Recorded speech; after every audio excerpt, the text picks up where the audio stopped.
ஆச்சி மசாலா. எந்த சமையலும் ருசி தேடும் ரகசியம் ₹20. பிசிக்கல் ரிஃபைனிங் செய்யப்பட்ட பூர்ணா ரைஸ் பிராண்ட் ஆயில் ஆகும். SKM Poorna rice bran oil.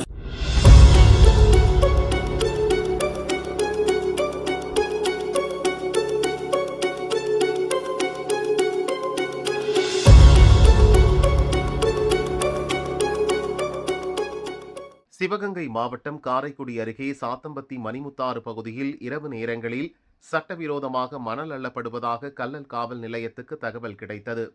நேற்று முன்தினம் இரவு கல்லல் இன்ஸ்பெக்டர் தலைமையிலான போலீசார் சம்பவ இடத்துக்கு சென்று சோதனை செய்தனர்.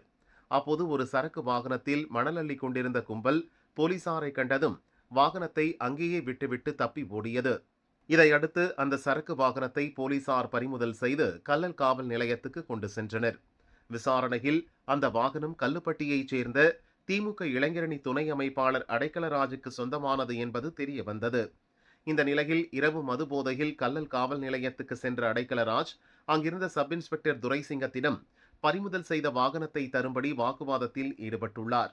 வழக்கு பதிவு செய்யப்பட்டுள்ளதால் வாகனத்தை திருப்பி தர முடியாது என சப் இன்ஸ்பெக்டர் தெரிவித்துள்ளார். ஆத்திரமடைந்த அடைக்கலராஜ் காவல் நிலையத்திலேயே சப் இன்ஸ்பெக்டர் துரைசிங்கத்தை சரமாரியாக தாக்கியுள்ளார். இதில் சப் இன்ஸ்பெக்டர் துரைசிங்கத்தின் கையில் பலத்த காயம் ஏற்பட்டுள்ளது. இது குறித்து சப் இன்ஸ்பெக்டர் துரைசிங்கம் அளித்த புகாரின் பேரில் போலீசார் திமுக பிரமுகர் அடைக்கலராஜை கைது செய்தனர். அவர் நீதிமன்றத்தில் ஆஜர்படுத்தப்பட்டு சிறையில் அடைக்கப்பட்டார்.